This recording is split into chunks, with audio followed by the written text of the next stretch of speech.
This is a lesson about table of values, or a T-chart. Let's get started. So here I'm organizing a community picnic. 4 people can sit at each table, at one picnic table, but I want to put the tables together. So we look at the very first one. Each one is a frame. So this is frame 1, frame 2, frame 3. So in this case that would be one table, and there's 4 people, 2 tables, 6 people, 3 tables, 8 people. So pretty simple start. A simple way to keep track of everything is to make a table of values. So we have 1, 2, 3 tables, and 4, 6, 8. And the pattern rule for today's lesson would be start at 4, add 2 each time. Just like you can create a sequence from a rule, you can create a table of values from a rule. Start at 3, add 5 each time. So let's fill in this chart. So I just filled in the term values to start. And now it says to add 5 each time. So adding 5 each time, that is the gap. This will be referred to as the gap in some of our lessons. So here's where you will find the gap on the side over here. So it goes up by 5. So in this case, because it's add 5 each time, the gap will be 5 every time. So now we can just add 5 each time and come up with our term values. And there they are. So here we're going to start another table of values here, and we're going to follow what each one says. So this one will be here. Just start with the T-chart. So input, output. It says start at 3, multiply by 2, and subtract 1 each time. So the first term value, you start at 3. The second one, it says times 2 minus 1. So 3 times 2 equals 6, minus 1 equals 5. This would be 5. And it's asking for the first 4 terms, so we'll just do 4. So then for this one here, 5 times 2 equals 10 minus 1 equals 9. And for this one here, it's multiplied by 2 equals 18 minus 1 each time, it's 17. So if we had to look at the gap on this one, the gap is plus 2, the gap is plus 4, the gap is plus 8. So it changes every time. So you have to be really careful not to just look for a pattern after 2 values. So it's good to do it more than 1, or more than 2, sorry. Input, output, start at 4. And it says subtract 3 and multiply 5 each time.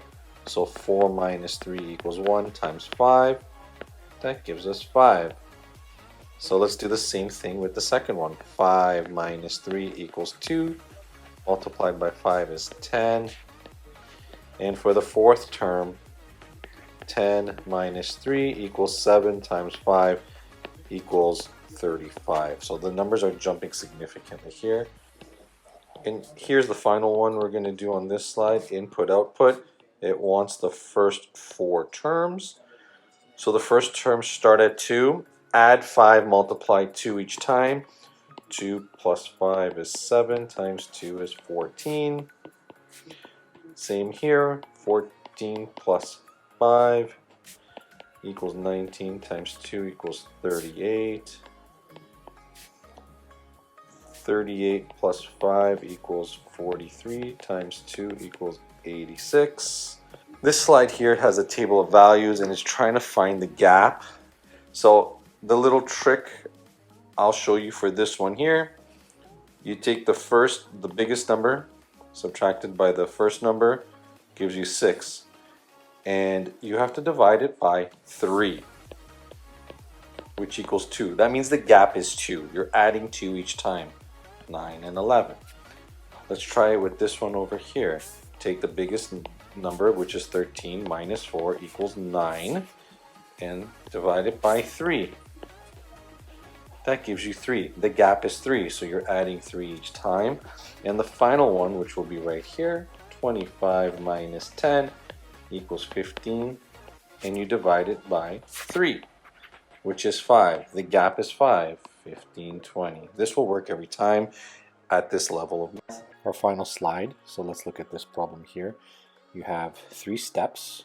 So the first thing we should do is create our input output. Okay. And so this will be our steps. This will be blocks. You will see why this third one is open here. So step 1, step 2, step 3. and it says you want to construct a block castle following the steps below.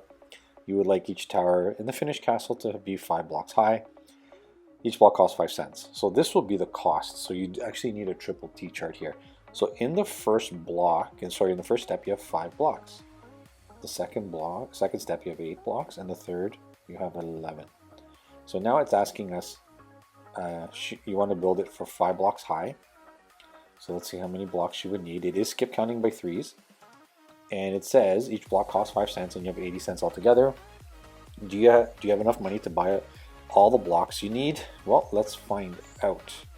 So for step 1, you would need 25 cents because it's 5 blocks each, 5 cents each block. This one you would need 40 cents, 55 cents, 70 cents, and 85 cents. As you can see, this is skip counting by 15 each time. And it says, do you have enough? You have 80 cents. Can you buy for 5 blocks? The answer is no, but you can do 4. 4 you can do. So that's it. That's how you would do this. Thanks for watching. I'll see you in the next one. Bye-bye.